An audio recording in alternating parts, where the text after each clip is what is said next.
It's fresh off the injury. I think we've got to just see how he makes progress the next couple of days first. Stevenson, is it a foot or is it the same one from last year? It is a foot. I couldn't tell you exactly if it's the same one from last year. I didn't keep up on that, honestly, Sal. So pick one, right? But it's unfortunate. He was having a good camp, so we'll see where we go with it. No, it's going to be more than we're in weeks at this point, so we'll just see. How much your offensive line there's still some guys that are not back. Give us an update on Sample and Bates. Yeah, I think Roger, starting with Roger, he's making progress, good progress. I know he wants to be out there. I think we're getting closer, and we'll just continue to take it one day at a time here. Bates should be working a little bit today out there. He's been working to get back, and so he should be out there in some capacity. And then Spencer, is that what you asked about? Spencer worked the other day a little bit. He'll work a little bit more today, and then also see him in one-on-ones just a little bit as well. So. Right. Just focusing on him. Is there anything to read into that? Or just kind of curious to see what's up? Yeah, just want to stay on top of that, making sure that we're doing right by the player and right by the team, and that we are making progress, albeit incremental progress, but that we're pushing forward or moving forward on that one day at a time here. From both camps, so since you've been here, you didn't have to worry about, essentially didn't have to worry about Trey, Micah, and Jordan. What level of concern is it that they're all banged up? Some aren't, practicing. There's a question about at least Trey, because they were a little bit started from the season. Yeah, I'll talk more about Micah and Jordan because they've been out there. I'm not overly concerned. I'm always concerned when guys miss time because you need that time to practice. Whether you've been together like Micah and Jordan have or not, practice is important to performance. So, with that, we'll just see where it goes, and I think Mike will be out there a little bit more today as well. You may have touched on this, Sean, but as camp progresses, the situation with the offensive line remains in flux. How concerned are you? Formative time, new position coach there, new coordinator. How much of an impact does that potentially have? Yeah, it's again, it's never ideal, but I'm very confident in the guys that are in there, and if that's how it goes, that's how it goes, and I'm confident in those guys, and we'll find a way through it. Spots are earned at the end of the day, and they're earned through availability and guys that are out there practicing. Was Greg Mann's vet there the other day, or was he? He was banged up. He's also working through some soreness right now, so maybe out there a little bit today, but he'll be limited if he is. Sean, Christian Benford, noticed the last couple of days he's a six-round pick, and he's getting reps against Stephon Diggs and Dave Davis, which seems unusual a little bit. Can you maybe talk to where that kid is in his progression, and why is he getting some kind of key reps there? Yeah, he's had a good start to camp. He's played a couple different positions right now, and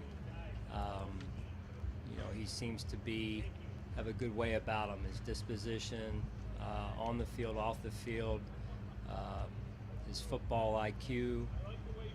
He's got a combination of size and some ability to move there as well. So, again, we're going to take it one day at a time, not get too far ahead of ourselves, but we wanted to get him some run with the ones and see how he fared.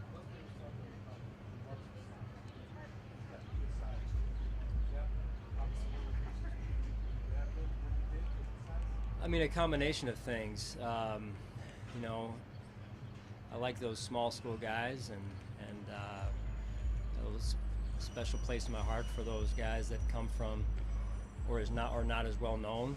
And you look at his history and what he's done, and he's achieved when the odds have been stacked against him a little bit, both in life and on the football field. So I think that's a little bit of what we're seeing right now. And when you study that, there's something to that, right? People who have been through and faced adversity and developed some resiliency through their life up to this point, and that usually serves them well here. Sean, there's a lot of attention being paid to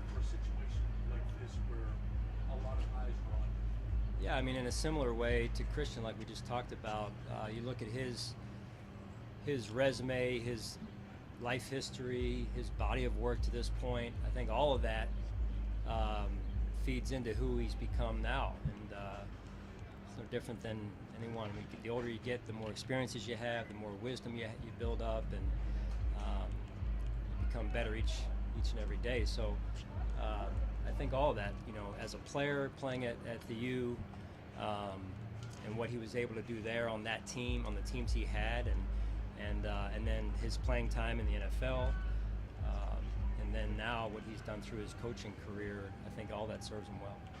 Tomorrow's breakfast stadium tonight, pretty much going to look like We'll be playing the game more, I would say, Mark, if that makes sense, to just playing the game, less scripted periods, more just call it, play the game. Whether or not we go live remains to be seen, but kind of depends on maybe a little bit the health of the team as well. Sean, how have you seen Jaquan Johnson grow since his rookie season, and what do you hope to see out of him his opportunity to get his life in? Yeah, you know, when with Micah and Jordan out, whether it be this spring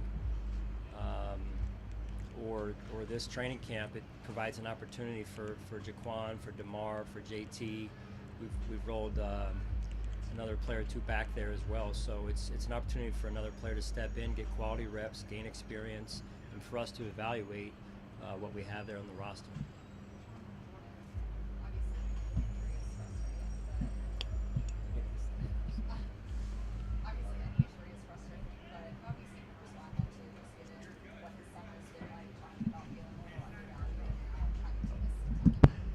Who'd you talk about? I got distracted by Jordan Poyer. Yeah, missing time isn't easy. I know it's not easy for a guy like Jordan, who's so passionate about the game. He loves to practice, loves to play. He's one of our leaders. You know, he was here most of the time yesterday getting treatment, and then again early this morning. So he's working through it, and again, I think guys see that. They see how hard he works and everything. So did I answer your question? Sean, will Tim settle back on field today? A little bit as well. Yeah, Tim will be out there. Jake will be out there. Kumaro as well, and I mentioned Ryan. So we're getting some guys back, at least in some capacity this morning.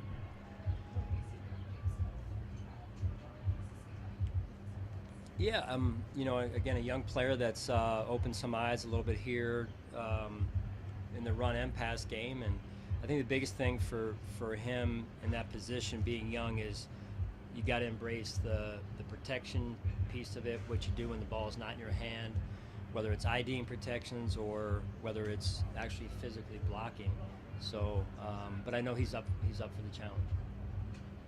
Sean, real quick, I'm sorry, just one more on tomorrow night, is what I'm going to have Yeah. access to, I think, before then. What does a change of venue do for the guys? And again, it's a sold-out situation, maybe it's lower bowl or whatever, but do you guys get fired up for a chance like this to kind of do things back? Oh yeah, definitely. I mean, the change of venue, that's one of the kind of tidbits of coming up here is, you know, our groundskeeper, Aaron Ramella at home, likes it that we're up here, not on his grass down there, killing the grass. But it saves our fields down there a little bit. It gives the guys a change of scenery. And on top of that, I mean, the crowds we've had here are outstanding. The crowd that I know they're anticipating down there, I know they're excited about playing in front of the fans. I remember a couple years ago you said how important it is just to know where everything is when you get there and know what the operation looks like. Some guys have never been to the stadium and through that whole thing. How valuable is that to you, especially to the younger guys? Yeah, we'll do that. I mean, part of the objective of doing it is getting them into that mode a little bit before the first preseason game, whether it's a younger player, a player like Vaughn who's been around but he's never really dressed in the game day locker room, taking them through a little bit of the run of show and seeing how they all handle it, but also giving them a chance to think about their routines and how it will be the following week against Indianapolis. All right, good. Thanks, Sean.